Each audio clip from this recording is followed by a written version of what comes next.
Mitos atau fakta? Mitos atau fakta? Selamat datang di Mitos atau Fakta. Silakan komen. Komen. Sekarang masuk ke video. Sahar Banu. Tentu saja kemungkinan tidak asing di telinga kita, terlebih bagi para orang-orang yang pernah mendengarnya. Disebutkan menurut informasi yang beredar bahwa Sahar Banu adalah sosok yang dikaitkan sebagai istri Husain bin Ali dan ibu dari Ali bin Husain yang dikenal sebagai salah satu tokoh penting dalam sejarah Islam. Sahar Banu digambarkan sebagai seorang putri Persia dari keluarga kerajaan Sassanid, meskipun sebagian sumber menyebutnya sebagai seorang budak dari Sind. Ia juga dikenal dengan berbagai nama lain yang diberikan oleh para penulis sepanjang sejarah.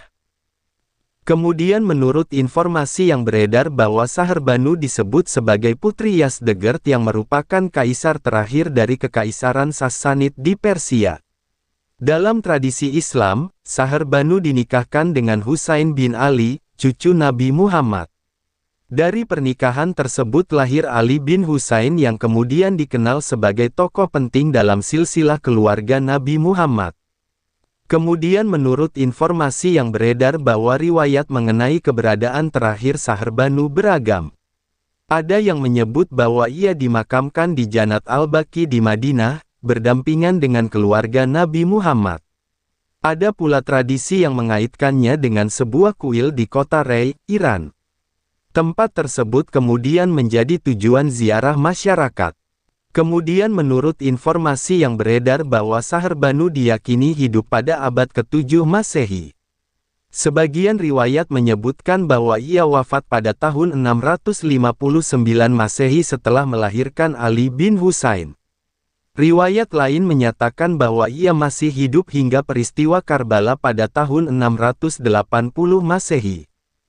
Kemudian menurut informasi yang beredar bahwa kisah Sahar Banu memiliki arti penting karena menghubungkan garis keturunan Persia pra-Islam dengan perkembangan Syiah.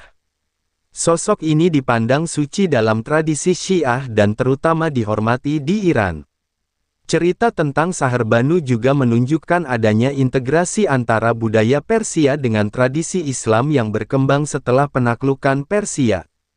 Kemudian menurut informasi yang beredar bahwa kisah tentang Sahar Banu berkembang melalui berbagai versi. Ada versi yang menyebut ia meninggal setelah melahirkan, ada versi yang menggambarkan ia wafat dalam peristiwa Karbala dan ada pula versi yang menambahkan unsur keajaiban, yaitu gunung yang terbuka untuk melindunginya. Kisah terakhir ini diyakini sebagian peneliti sebagai hasil sinkretisme antara tradisi Islam dan kepercayaan Zoroastrianisme, khususnya pemujaan terhadap Dewi Anahit. Informasi panjang dari semua sudut pandang. Sahar Banu menempati posisi unik dalam sejarah Islam karena menjadi titik temu antara tradisi Persia dan Islam. Dari sudut pandang sejarah politik, riwayat tentang Sahar Banu dipandang sebagai simbol penyatuan antara dua peradaban besar, yaitu Persia dengan dinasti Sassanid dan tradisi Islam yang baru berkembang. Dari sudut pandang teologi Syiah, Sahar Banu dihormati karena melahirkan tokoh penting dalam garis keturunan keluarga Nabi Muhammad. Dari sudut pandang budaya, kisah Sahar Banu memperlihatkan bagaimana masyarakat pada masa itu membangun narasi untuk menjembatani perbedaan identitas. Kuil yang didedikasikan kepadanya di Rey menjadi bukti adanya proses penyesuaian antara kepercayaan lama dengan keyakinan baru. Dari sudut pandang sastra, kisah-kisah tentang Sahar Banu memperlihatkan perkembangan legenda yang terus berubah mengikuti kebutuhan sosial dan keagamaan masyarakat. Dari sudut pandang kritis, sejarawan modern menilai bahwa Sahar Banu adalah sosok legendaris, bukan tokoh sejarah yang dapat dipastikan keberadaannya. Sumber-sumber paling awal tidak menyebutkan nama Ibunda Ali bin Husain. Baru pada abad ke-9 para penulis Islam mulai menghubungkan Ali bin Husain dengan garis keturunan kerajaan Persia. Pandangan ini menimbulkan perdebatan mengenai otentisitas kisah Sahar Banu. Kisah Sahar Banu mengajarkan nilai ketabahan dan kehormatan. Riwayat yang menyebut bahwa Sahrbanu memilih menjaga martabat dirinya daripada menerima penghinaan menunjukkan pentingnya harga diri. Nilai lain yang dapat dipetik adalah bagaimana kisah ini menggambarkan upaya masyarakat untuk membangun jembatan antara perbedaan budaya, sehingga tercipta harmoni dan penghormatan terhadap keragaman.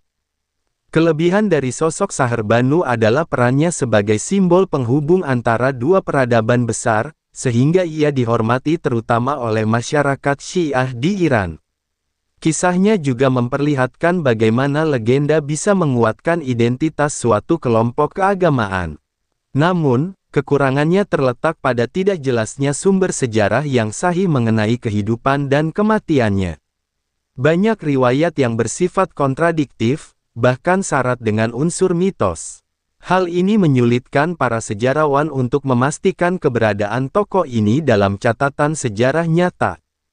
Saran yang membangun adalah penting bagi penelitian sejarah untuk membedakan antara fakta dan legenda, sehingga tokoh seperti Sahrbanu dapat ditempatkan dalam konteks yang proporsional.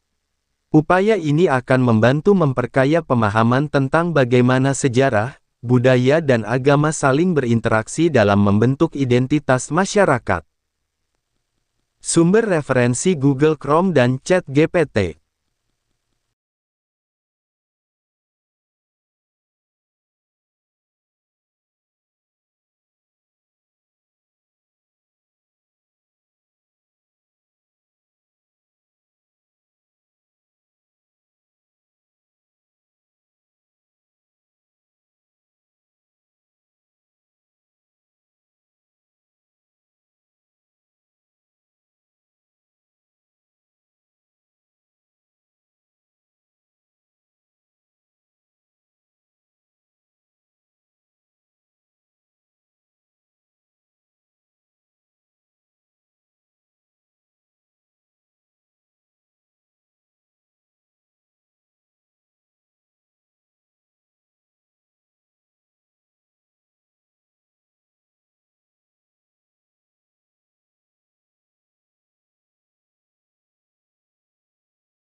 Bagaimana menurut Anda semua?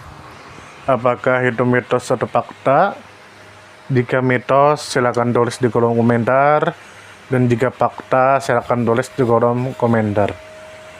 Karena kita tahu bahwasanya mitos itu adalah cerita yang dipercaya sebagai hasil imajinasi dan kebenarannya tidak dapat dibuktikan.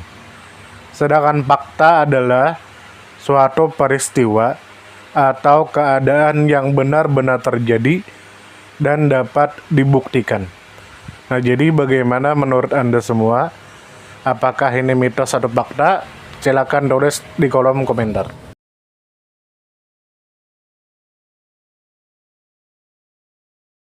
Tidur, tidur, tidur, tidur. Ayo kita tidur.